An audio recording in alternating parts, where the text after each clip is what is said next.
अच्छा, अभी मैं स्क्रीन शेयर कर रहा हूँ।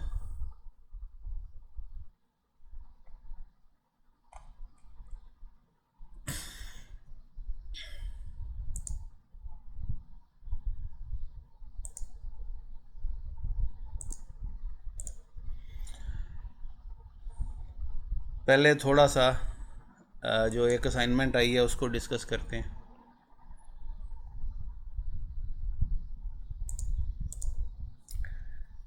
ये असाइनमेंट है, पीडीएफ बना के भेजी है अदनान ने, अदनान अरशद।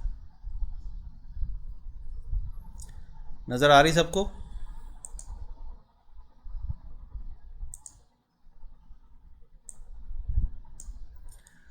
अच्छा, ये है जी।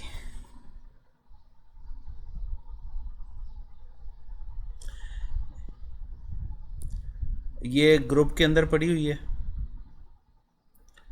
जो लोग ग्रुप में हैं वो तो उन्होंने शायद देख ली होगी।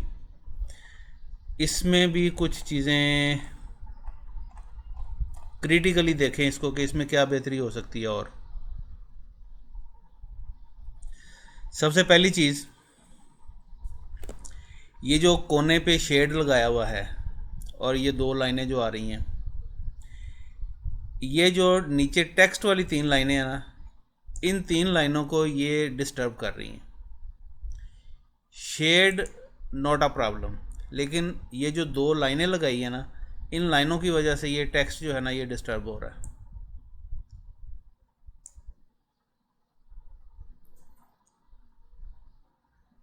दूसरा, स्टूडेंट नेम के लिए ये जो बॉक्सेस बनाए हुए हैं, बॉक्सेस नहीं होने चाहिए। जैसे ये नीचे फादर नेम के नीचे एक ही सीधी लाइन है, एक ही बॉक्स है, उसके अंदर बस नाम लिखा जाएगा, इस तरह से होना चाहिए। ये मेल फीमेल के लिए जो किया हुआ है इसको भी बेहतर बनाया जा सकता है।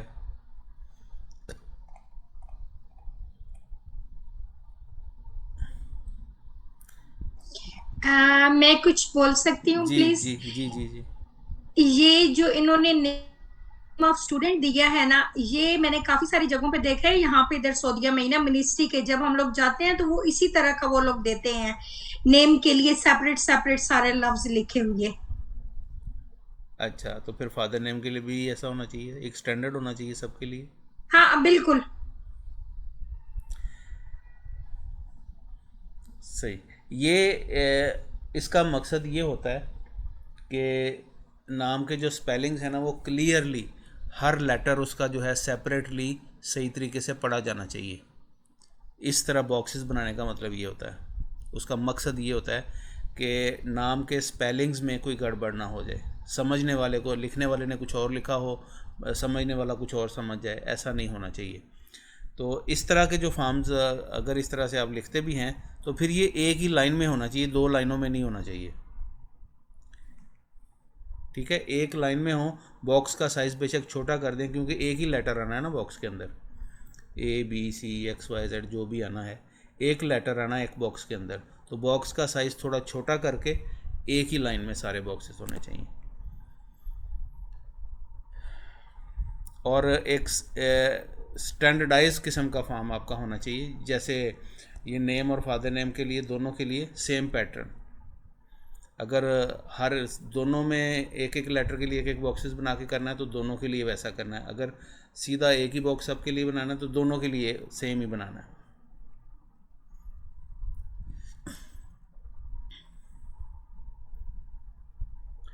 और एक और बड़ी इम्पोर्टेंट चीज़ इसमें जो है ना प्रॉब्लम है फॉर्म में, वो क्या है? ये बॉक्सेस को देखें ज़रा, ये बॉक्स अलाइनमेंट में नहीं है, लेफ़्ट साइड से या राइट साइड से कोई अलाइनमेंट नज़र नहीं आ रही। ये एक लाइन में सीधे होने चाहिए ऐसे।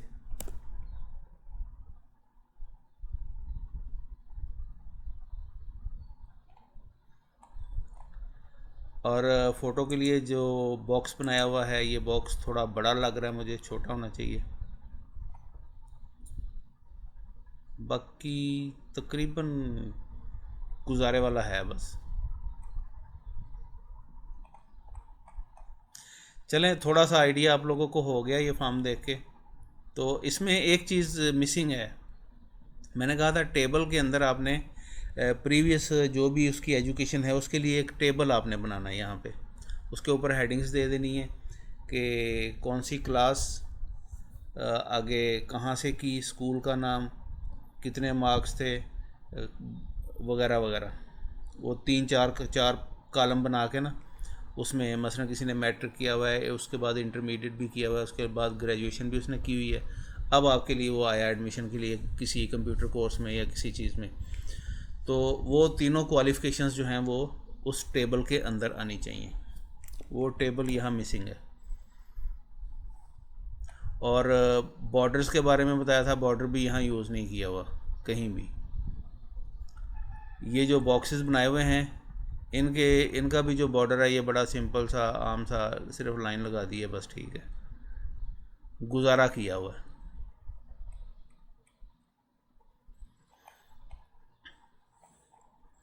चलें, बहरहाल कुछ आइडिया आपको हो गया। तो अब आप जिन लोगों की नहीं अभी बनी असाइनमेंट वो बनाएं, इस पर वर्किंग करें। कोई अगर कोई उसमें दोबारा कोई चीज़ पूछने के लिए कोई ज़रूरत पड़ती है तो आप मैसेज छोड़ दें ग्रुप में, इंशाल्लाह आपको मैं या शायद साहब दोनों में से कोई भी रिप्लाई कर देगा आपको। हाँ जी, कल का जो काम किया था उसमें कोई प्रॉब्लम किसी को?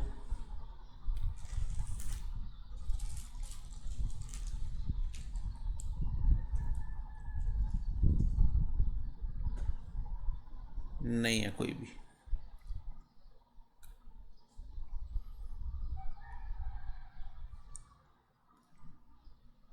शुरू करते हैं जी फिर। ब्लैंक प्रेजेंटेशन ले ली मैंने।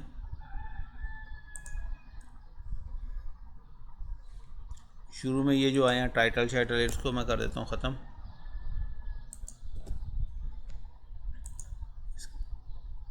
यहाँ पे हम प्रेजेंटेशन शुरू करनी है तो अल्लाह के नाम से शुरू करते हैं।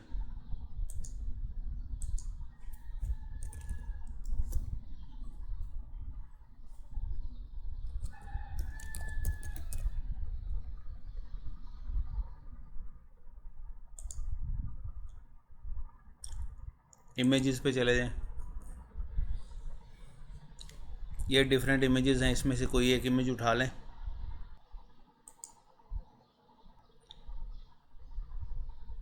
कॉपी इमेज करें,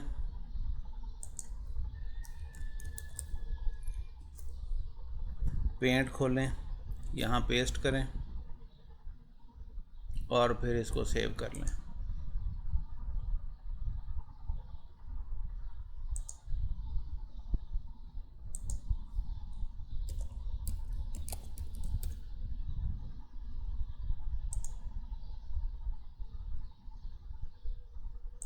ये सेव हो गया। इंसर्ट पिक्चर, ये आ गया। इसको आप एडजस्ट कर लें, इसका साइज़।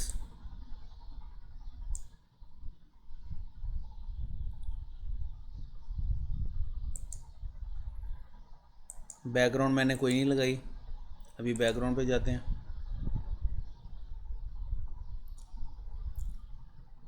सॉलिड फिल कर देते हैं। ये सिर्फ इसके ऊपर और नीचे पट्टी नज़र आ रही है, ऐसा क्यों?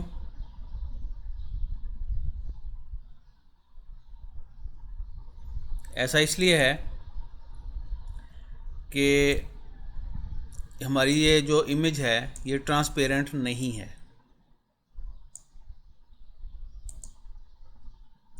ट्रांसपेरेंट नहीं है तो इसकी बैकग्राउंड पे वाइट कलर आ रहा है।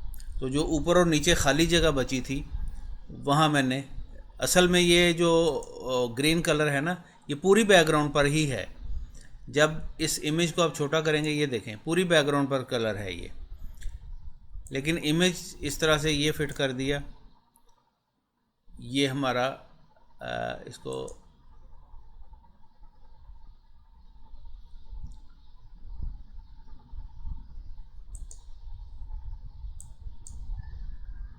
एक दफ़ा सेव कर लेते हैं। डॉक्यूमेंट्स के अंदर सेव कर रहा हूँ इसको।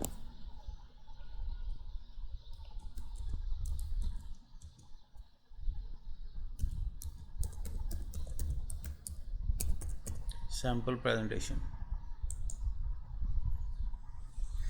अब इसको फुल स्क्रीन पे देखें, F5,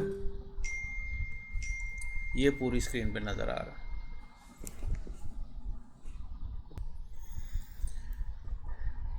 पहली स्लाइड इस तरह की कुछ बना लें। आगे एक और स्लाइड इंसर्ट करते हैं, Ctrl+M, ये स्लाइड आ गई। इसमें ये जो बॉक्सेस आते हैं बेशक इनको डिलीट कर दें, हमें नहीं चाहिए ये, हम अपनी मर्ज़ी के लगाएंगे। अपनी मर्ज़ी के अगर लगाने हैं कैसे लगाते हैं? शेप्स के अंदर भी बॉक्सेस आपने देखे हैं, इंसर्ट, ये शेप्स, ये बॉक्स है, ये है राउंड कॉर्नर वाला बॉक्स है, और ये टेक्स्ट बॉक्स है, ये वाले बॉक्सेस हैं। इन सब को आप यूज़ कर सकते हैं।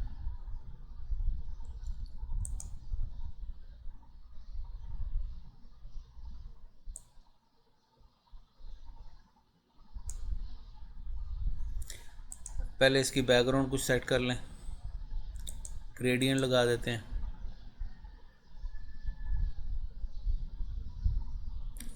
नहीं टेक्सचर लगाते हैं, यहाँ से कोई टेक्सचर सेलेक्ट कर लेते हैं। एक चीज़ का ख्याल रखना है आपने, अगर बैकग्राउंड के लिए लाइट कलर यूज़ कर रहे हैं तो उसके ऊपर जो आप चीज़ें बनाएंगे उसके लिए डार्क कलर यूज़ करें। अगर बैकग्राउंड पे डार्क कलर यूज़ किया हुआ है तो उस ऊपर आप लाइट कलर यूज़ करें। विजिबिलिटी अच्छी होनी चाहिए, ऐसा ना हो कि वो टेक्स्ट पढ़ा ही ना जाए। कलर कम्बिनेशन इस तरह का हो कि टेक्स्ट का सही तरह से पता ही ना चले, बैकग्राउंड और फोरग्राउंड का कलर जो है वो इस तरह का हो कि सही तरह से ना पढ़ा जाए, ऐसा नहीं होना चाहिए।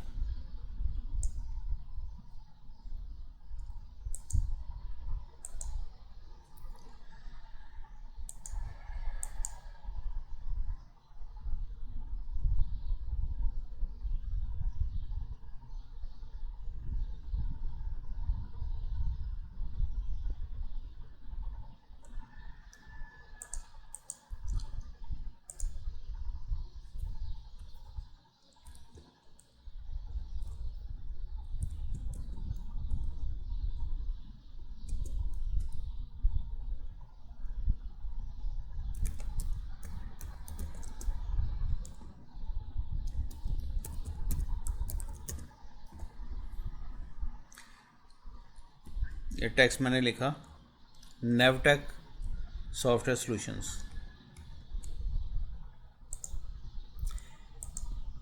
ये नेवटेक क्या है? ये जो आपको कल शायद साहब ने थोड़ा सा तारुफ करवाया था, हमारे एक दोस्त हैं USA में है, उनकी कंपनी है, उसका नाम है ये,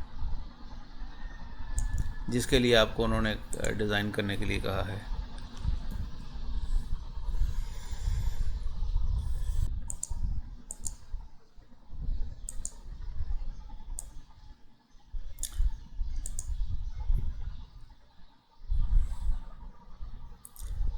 शेप का फिल कलर,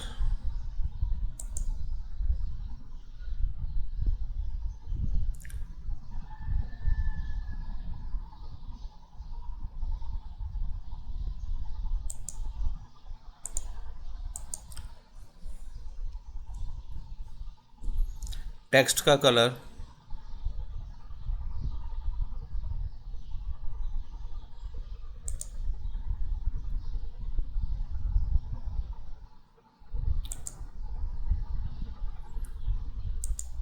फॉन्ट स्टाइल,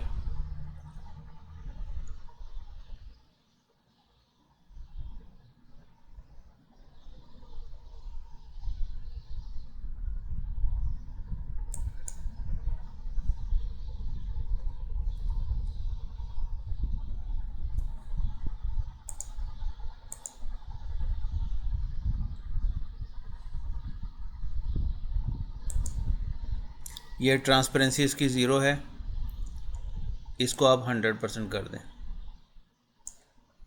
क्या होगा, इसकी बैकग्राउंड बिल्कुल ब्लैंक हो जाएगी। जैसे आप बैकग्राउंड ख़त्म कर देते हैं ना, बैकग्राउंड ख़त्म हो गई इसकी। अब इसके ऊपर देखें टेक्स्ट और ये कलर मैचिंग आपस में कम्बिनेशन सही नहीं बन रहा, तो टेक्स्ट का कलर भी आप चेंज करें, लाइट कलर यूज़ करें इसके लिए, कोई जो नज़र आए वाज़े।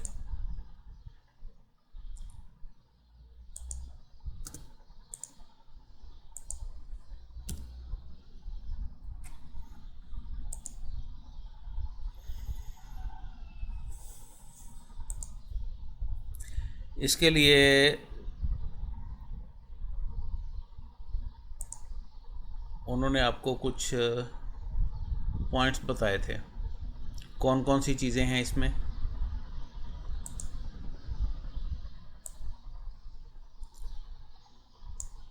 जिसके लिए वो डिज़ाइन कर रहे हैं सॉफ्टवेयर।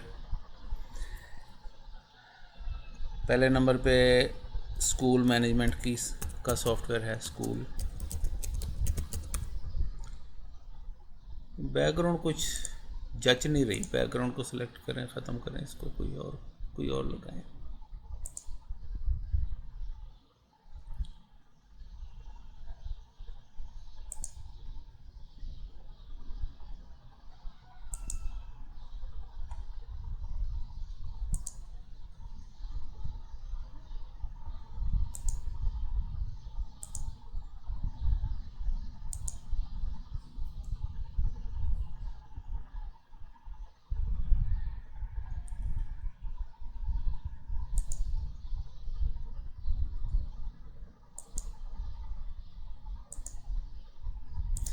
और ये आउटलाइन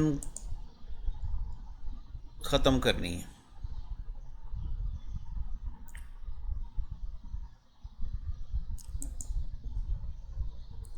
नो लाइन कर दें इसको।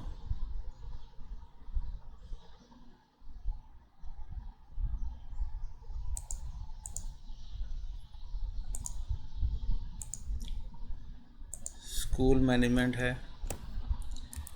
पीओएस है, पीओएस से मुराद है point of cell.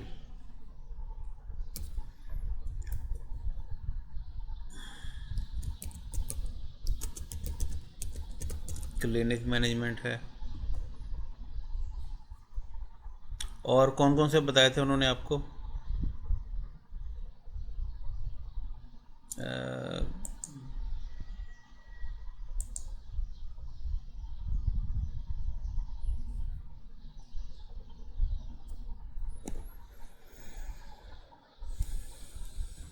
HR management also. HR management है। फार्मेसी भी कर लेते हैं। ऑफिस मैनेजमेंट था सर।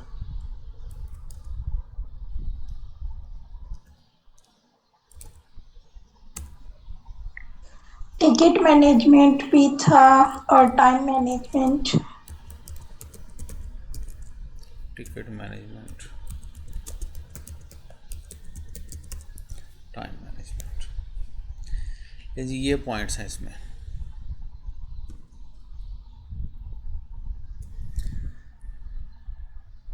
फॉन्ट साइज थोड़ा बड़ा कर दें, इनकी स्पेसिंग थोड़ी ज़्यादा कर दें।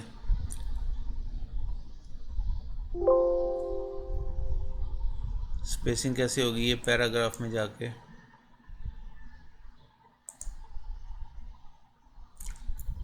ये लाइन स्पेसिंग है, सिंगल है, इसको 1.5 कर दें। ये स्लाइड से निकल तो नहीं जा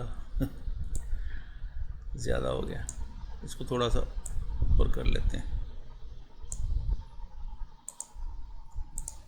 अच्छा, इनको बुलेट्स लगा देते हैं।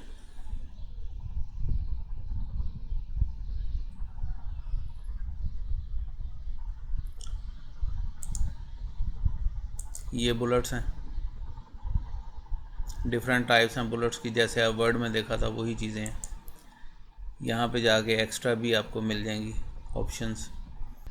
कस्टमाइज़, हाँ कस्टमाइज़ में यहाँ से जाके आप यहाँ टेक्स्ट फ़ॉन्ट के अंदर लास्ट पे जाके आपको फ़ॉन्ट्स मिलेंगे।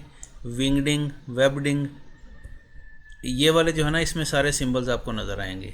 विंगडिंग वाले, विंगडिंग 2, विंगडिंग 3 और वेबडिंग्स, इनके अंदर सारे सिंबल्स हैं। इन सिंबल्स को आप एज ए बुलेट इनमें से किसी भी सिंबल को यूज़ कर सकते हैं।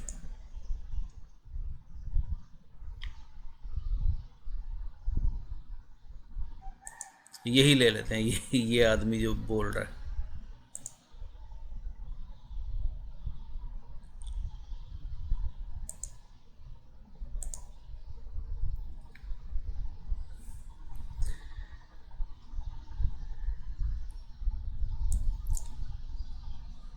अच्छा जी, अब इसको ज़रा स्लाइड शो करके देखते हैं।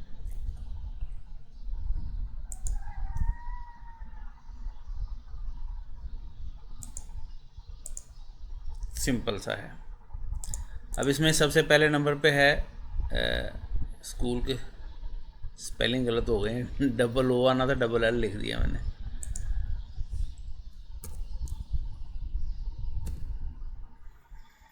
अच्छा, यहाँ पे एक और स्लाइड इंसर्ट करते हैं। ये न्यू स्लाइड इंसर्ट की,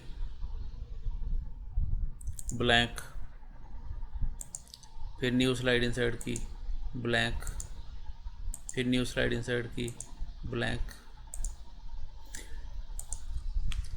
अब इस स्लाइड पे आ जाते हैं। इसमें फिल के लिए आप डिफरेंट यूज़ कर सकते हैं, कलर वगैरह सारा कुछ ही, बैकग्राउंड वगैरह। कल किसी ने क्वेश्चन किया था कि हम हर स्लाइड पे अलग अलग यूज़ कर सकते हैं।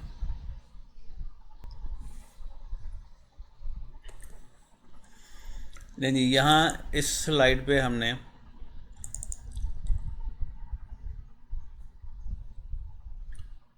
मेन एक ओवरव्यू दे दिया।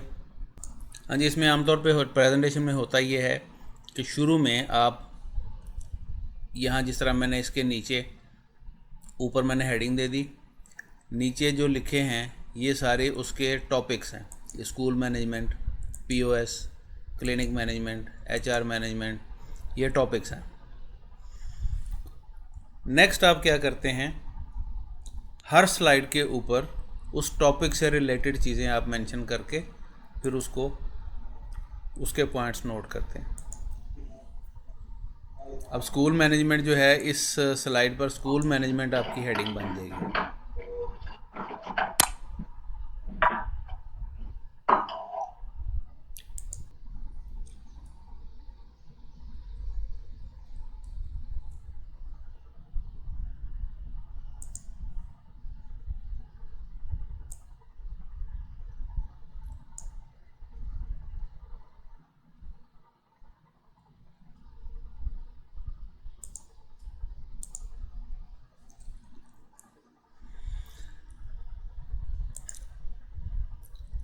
फिर नीचे आप एक और टेक्स्ट बॉक्स ऐड कर लें इसमें।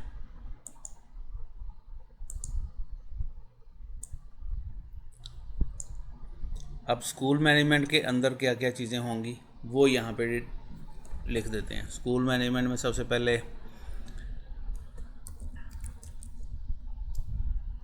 स्टूडेंट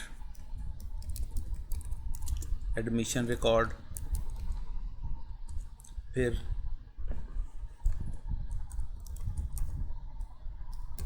स्टूडेंट अटेंडेंस,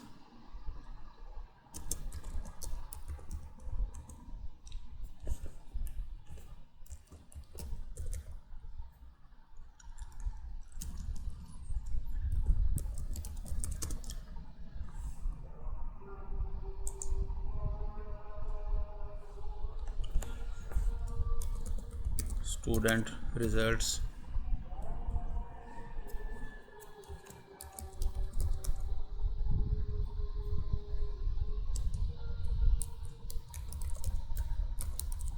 इंफॉर्मेशन नहीं,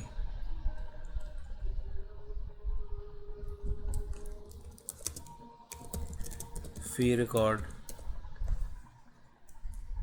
ये तो हो गया स्टूडेंट से रिलेटेड। अब स्टाफ से रिलेटेड, स्टाफ का पूरा रिकॉर्ड,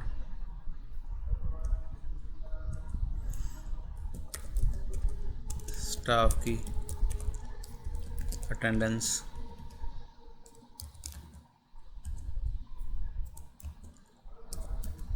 स्टाफ का, सैलरी का रिकॉर्ड, ये सारे इसमें आ गए। इसे भी आप उसी तरह बुलर लगा लें।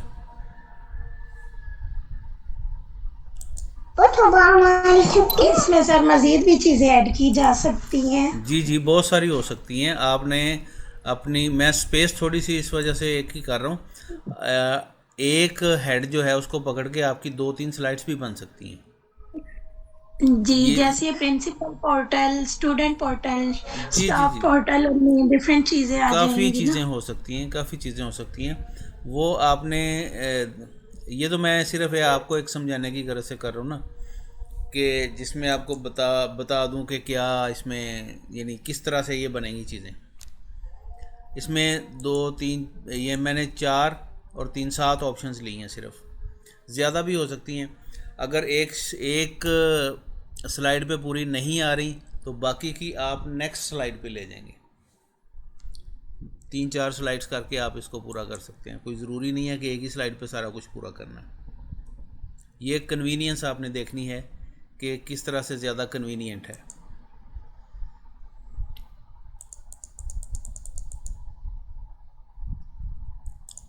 तो पिछली पे कितना फ़ॉन्ट साइज़ था। एक चीज़ और याद रखें, जब आप बना रहे हैं कोई चीज़ तो उसमें आपने एक स्टैंडर्ड रखना है। स्टैंडर्ड क्या है? जैसे ये ऊपर हेडिंग है ना, हेडिंग के लिए मैंने फ़ॉन्ट यूज़ किया है एरियल ब्लैक, और फ़ॉन्ट का साइज़ है 54। अगली स्लाइड पे चले जाएं। ये यहाँ भी कोशिश करें कि आप उसी चीज़ को फॉलो करें, वही स्टैंडर्ड। ये जो फ़ॉन्ट है इसको भी आप एरियल ब्लैक कर दें, इसका साइज़ जो है इसको 54 कर दें। यहाँ मैंने बॉर्डर नहीं लगाया था, यहाँ बॉर्डर लगा दिया। इस चीज़ को भी आपने देखना है, एक ही स्टैंडर्ड होना चाहिए। उससे प्रेजेंटेशन के अंदर एक बाउंडिंग नज़र आती है कि सारी चीज़ें जो हैं एक दूसरे के साथ जुड़ी हुई हैं।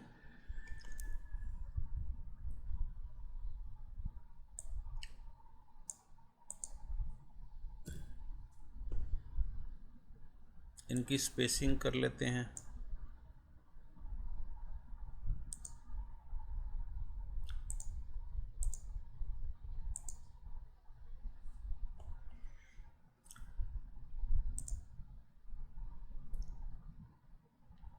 ये बुलेट्स लगा दिए। अच्छा, इसी तरह आगे बाकियों की आप कोशिश करें बनाने की। यहाँ थोड़ी सी मैं कल जो किया था, हमने इसके ऊपर लगाया थी एनिमेशंस। तो एनिमेशंस को थोड़ा सा मैं यहाँ पे डिफ़ाइन करता हूँ। ये जो है इसके ऊपर एनिमेशन लगानी है।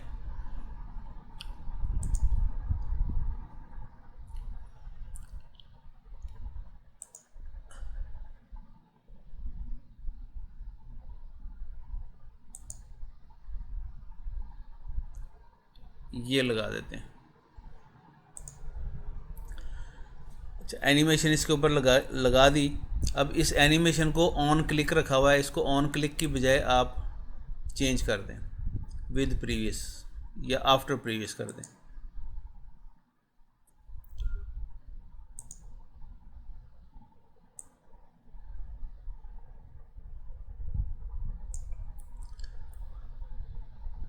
अब जब स्लाइड शो चलाएंगे तो I'm going to go ahead and bring up on my screen and we'll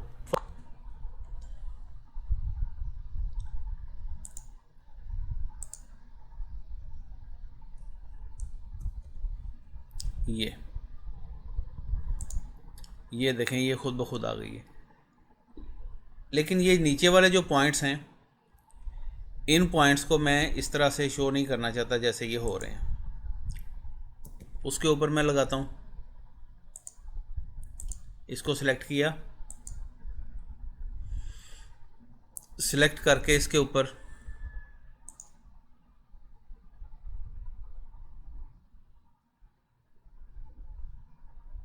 कौन सी लगा दें,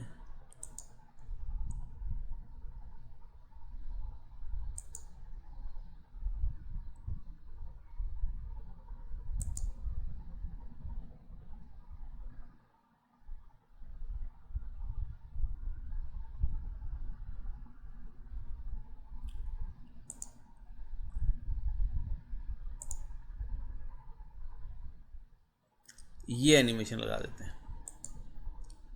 ये वाली, लेकिन ये इस सारे के ऊपर लग रही है।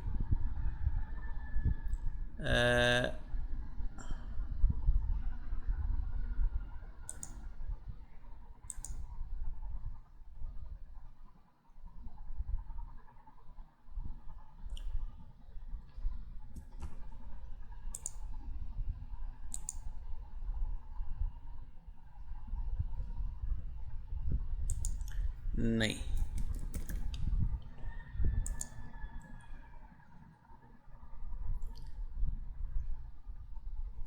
इस पे जो लगाई है एनिमेशन, इसको ख़त्म कर दें। ख़त्म कैसे करना है? ये जो नंबर आ रहा था छोटा सा, उसको मैंने सेलेक्ट करके डिलीट की प्रेस करी है, उसके ऊपर जो एनिमेशन लगी थी वो ख़त्म हो गई।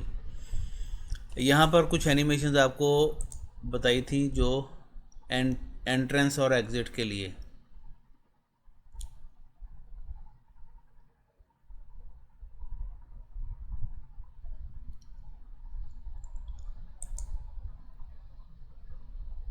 ये तो पहले वाली आ गई।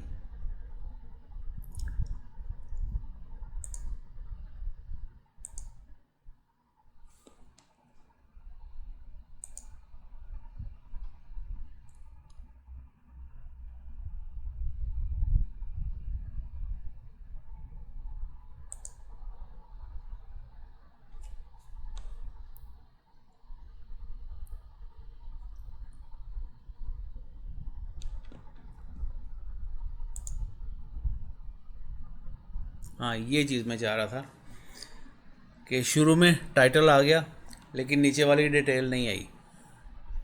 अब नीचे वाली डिटेल तब आएगी जब आप क्लिक करेंगे। ये अगर आप ये चाहते हैं, जैसे अभी मैंने क्लिक किया तो ये सारे के सारे पॉइंट जो 6-7 हैं सारे एकदम में सामने आ गए। अगर आप चाहते हैं एक एक पॉइंट करके आए, आप क्लिक करें एक पॉइंट आ जाए, फिर क्लिक करें दूसरा आ जाए, फिर क्लिक करें तीसरा आ जाए, तो उसके लिए ये करना पड़ेगा कि यहाँ जो हमने एक ही बॉक्स के अंदर सारे लिख दिए ना, एक बॉक्स में करने की बजाय इनको आप अलग अलग बॉक्सेस में कर दें और फिर उनके ऊपर एनिमेशंस लगा दें। एनिमेशन की तरतीब भी रखनी है, पहले वाला, फिर दूसरे वाला, फिर तीसरा, फिर चौथा। जिस तरतीब से आप एनिमेशन लगाएंगे उसी तरतीब से वो आपके सामने अपीयर होंगे।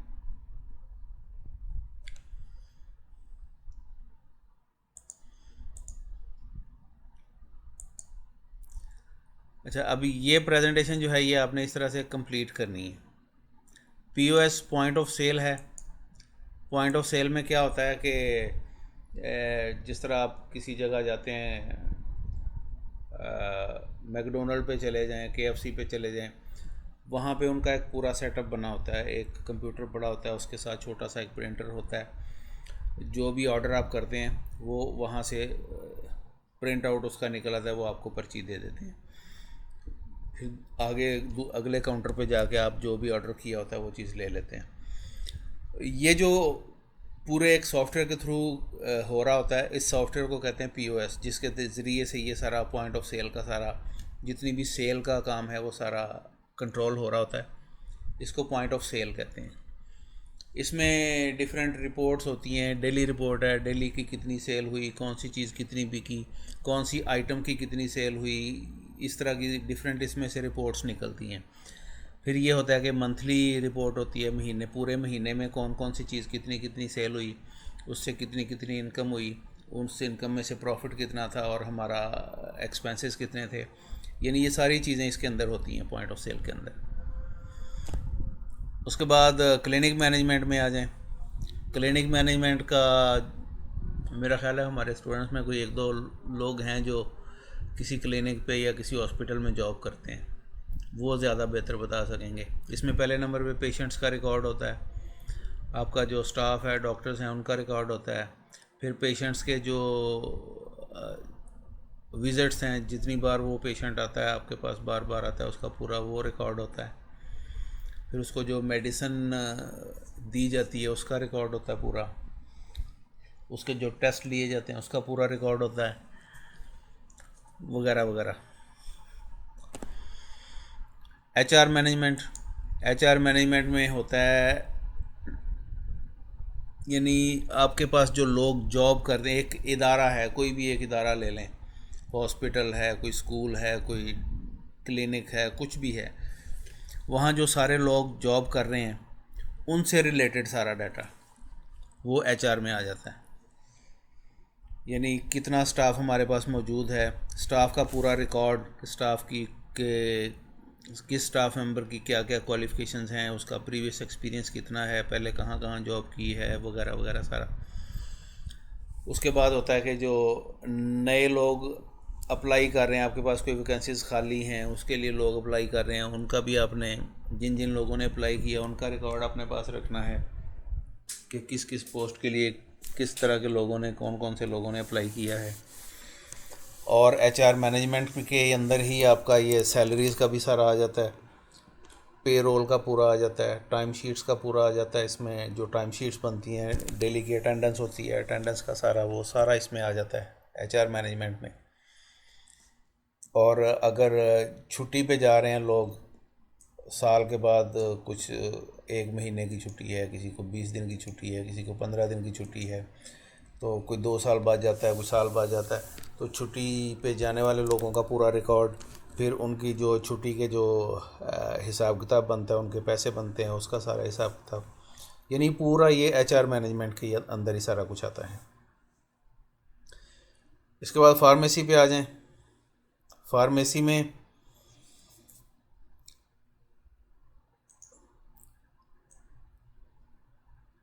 मेडिसिन होती हैं और उसको सेल किया जाता है। मेडिसिन का पूरा रिकॉर्ड आपके पास, मेडिसिन का नाम क्या है, उसका उसकी वो क्या उसको बोलते हैं, कितने एमजी की है, पता नहीं इसको क्या कहेंगे, और उसकी प्राइस कितनी है, परचेज़ प्राइस क्या है, सेल प्राइस क्या है, वगैरह वगैरह, किस डेट को परचेज़ की, एक्सपायरी उसकी कौन सी है, ये मेडिसिन का पूरा रिकॉर्ड आ जाएगा। उसके बाद जब सेल होती है तो सेल का पूरा रिकॉर्ड, कब से किस डेट को सेल हुई, कितनी क्वांटिटी में सेल हुई, कस्टमर अगर परमानेंट कुछ कस्टमर्स हैं तो आप उन कस्टमर्स का भी रिकॉर्ड होगा फार्मेसी के अंदर कि परमानेंट कस्टमर्स ये हैं, इनका रिकॉर्ड है।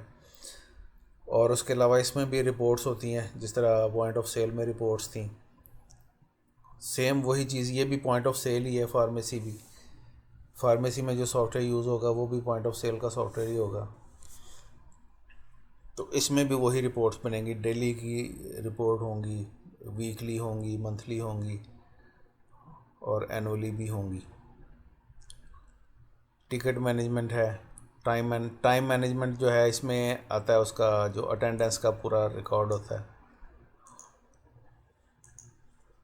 कि कौन सा एम्प्लॉय किस टाइम पे आ रहा है, किस टाइम पे जा रहा है, डेली की उसकी, अगर किसी दिन वो थोड़ा अर्ली चला गया 1 महीना तो एक घंटा अर्ली चला गया, उसका पूरा किस डेट को गया, किस टाइम पे गया, या इस तरह की सारी चीज़ें इसमें आ जाती हैं। तो ये आपने अब यही प्रेजेंटेशन ये समझें आपने कंप्लीट करनी है, और इसी से रिलेटेड आपका दूसरा काम भी है जो आपने एड्स बनाने हैं, उसके बारे में शायद साहब ने आपको कुछ एक्सप्लेन कर दिया था, और मज़ीद वो और भी आपको कर देंगे अगर कोई आपको कोई इन्फॉर्मेशन चाहिए होगी। जो कुछ इसमें होता है इन चीज़ों में वो आपको बता दिया। सर इसमें ये क्वेश्चन ये आता है कि उन्होंने ऐड बनाने का सिर्फ हमें ये बताया है, लेकिन ये जो सारी चीजें इन्होंने नाम बताए हैं, इनमें क्या हमें इनकी हायरार्की बनानी है या हमें इनकी ऑर्गेनाइजेशन को नहीं नहीं बनाना नहीं नहीं नहीं है? आपने ये करना है, ये टॉपिक्स उन्होंने बता दिए कि इन टॉपिक्स के ऊपर उनके पास सॉफ्टवेयर बने हुए मौजूद हैं, ठीक। अब उन सॉफ्टवेयर्स को एडवर्टाइज करने के लिए आपने ऐड बनाना है कि लोगों को बताना है कि ये चीज़ हमारे पास है, ये हमसे परचेज़ करो। मसलन आप एक चीज़ पकड़ लेते हैं, सिर्फ स्कूल का पकड़ लेते हैं, तो उसका ऐड जो बनाएंगे उसमें इसके आप फीचर्स बताएंगे कि हमारा सॉफ्टवेयर जो है वो ये काम भी करता है, ये भी करता है, ये भी करता है, ये भी करता है, और इसमें हम कस्टमाइजेशन भी करके देंगे। यानी अगर आप अपनी मर्ज़ी की कोई चीज़ चेंज करवा के इसमें कोई ऐड करवाना चाहते हैं वो भी हम करके देंगे इसमें। ये चीज़ है। यानी कि उसमें स्कूल की जो भी आपने इसमें है उस चीज की एडवर्टाइजमेंट में नहीं है, उसका जो सॉफ्टवेयर है उसकी एडवर्टाइजमेंट बनानी है। सॉफ्टवेयर की एडवर्टाइजमेंट करनी है कि ये सॉफ्टवेयर हमारे पास मौजूद है, ये काम ये हमारा सॉफ्टवेयर करता है, आप हमसे परचेज करें।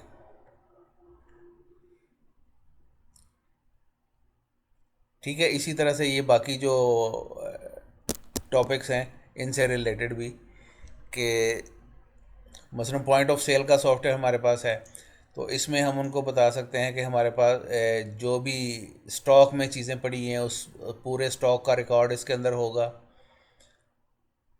आप डेली रिपोर्ट ले सकते हैं। डेली रिपोर्ट आप प्रोडक्ट वाइज डेली रिपोर्ट ले सकते हैं, वीकली ले सकते हैं, मंथली ले सकते हैं, या overall daily report, monthly report, weekly report, ये सारी चीज़ें इसमें आ सकती हैं। यानी सॉफ्टवेयर को आप ये समझें कि आपने सॉफ्टवेयर को सेल करना है, उसको सेल करने के लिए आपने ऐड बनाना है बस, उसमें ग्राफिक्स भी ऐड करें, टेक्स्ट भी ऐड करें, सारा कुछ करें।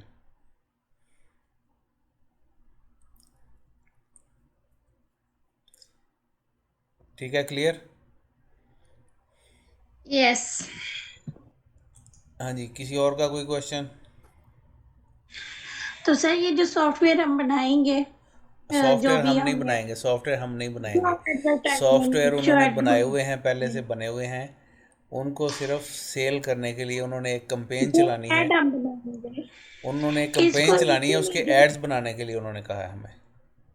ओके सर, जो भी हम ऐड बनाएंगे उसको क्या हम जस्ट इसमें पावर पॉइंट में ही बनाएंगे या नहीं नहीं नहीं, किसी पावर और? पॉइंट में ऐड थोड़ी बनेगा। पावर पावर पॉइंट प्रेजेंटेशन के लिए है, ऐड के लिए नहीं है। ओके ऐड आप बनाएंगे जिस तरह से आपने पहले पोस्टर बनाए, उस कैनवा को यूज़ करें, फ़ोटोशॉप आपको आता है उसको यूज़ करें, और जो टूल्स आपको ग्राफिक डिज़ाइनिंग के जो टूल्स आपको आते हैं उनको यूज़ करें। आई मीन कि जिस तरह एक वीडियो बनाई जाती है उस तरह हम बना सकते हैं, मतलब हर एक पोस्टर बना के उसको स्लाइड शो में जाहिर किया जाए। आप यानी एनिमेशंस भी उसमें यूज़ कर सकते हैं, जिस तरह यहाँ पे एनिमेशन हम यूज़ कर रहे हैं, लेकिन ज़्यादा बेहतर यह है कि आप एनिमेशंस के बगैर बनाएं।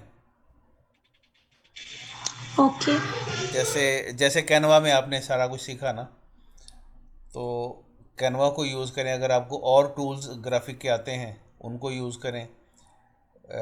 कई चीज़ों की आपको बैकग्राउंड रिमूव करने की ज़रूरत हो सकती है। मुख्तलिफ जब आप ग्राफिक डिज़ाइनिंग में जाते हैं तो आपको काफ़ी चीज़ों की ज़रूरत पड़ती है उसमें, तो उसके लिए जो जो आपको यूज़ करना पड़ता है आप करें।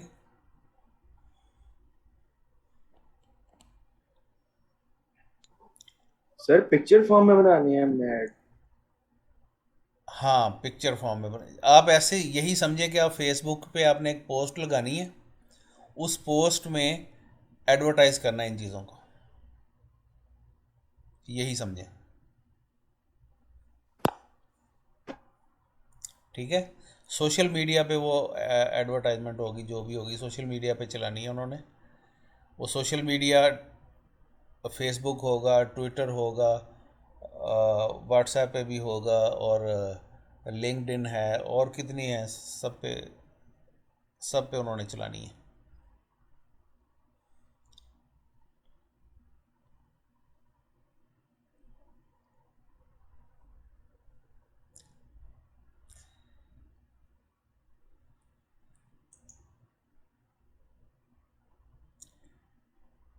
ठीक है जी, और कुछ?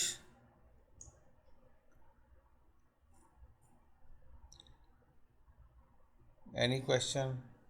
No thank you. तो अब इसको आपने ये प्रेजेंटेशन बेशक आगे कंप्लीट कर लें, या मैं वैसे एक आपको आइडिया दिया है कि प्रेजेंटेशन बनाने के लिए जब प्रेजेंटेशन बनाई जाती है तो उसमें पहली स्लाइड पे आप सिर्फ उसका, अभी मैंने यहाँ एक और स्लाइड भी लगा सकता था दरमियान में, यानी बिस्मिल्लाह के बाद आप पहली स्लाइड दे दें, उसमें सिर्फ इसका कंपनी का लोगो आ रहा हो और इसका नाम आ रहा हो, और उसका जो स्लोगन एक होता है कि we have solution for your problems. मिसाल के तौर पे ये एक स्लोगन है उनका, we have solution for your problems.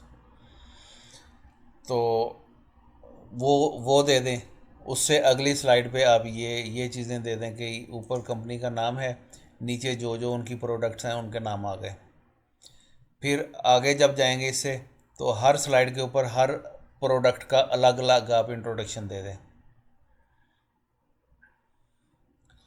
वो इंट्रोडक्शन के लिए किसी एक प्रोडक्ट के लिए 2 स्लाइड्स यूज़ हो सकती हैं, किसी का 1 पे भी पूरा हो सकता है, किसी का 3 पे भी हो सकता है। वो डिपेंड करता है कि किस तरह की है वो चीज़। तो जब आप सारा प्रेजेंटेशन आपकी कंप्लीट होगी तो आप ये सारी चीज़ें आप लोगों को बता चुके होंगे। मसलन आपको बताया जाता है, इसका आप समझें कि आप इस कंपनी के मार्केटिंग का काम कर रहे हैं। तो आपने एक प्रेजेंटेशन बनानी है, जो भी क्लाइंट आपको लगता है कि ये बंदा है, ये हमारे सॉफ्टवेयर ख़रीद सकता है कोई ना कोई, तो आप उसके सामने ये प्रेजेंटेशन लेकर जाएंगे, उसको बताएंगे कि ये देखें जी, ये हमारे पास ये चीज़ है, ये चीज़ है, ये चीज़ है, उसको एक्सप्लेन करेंगे आप।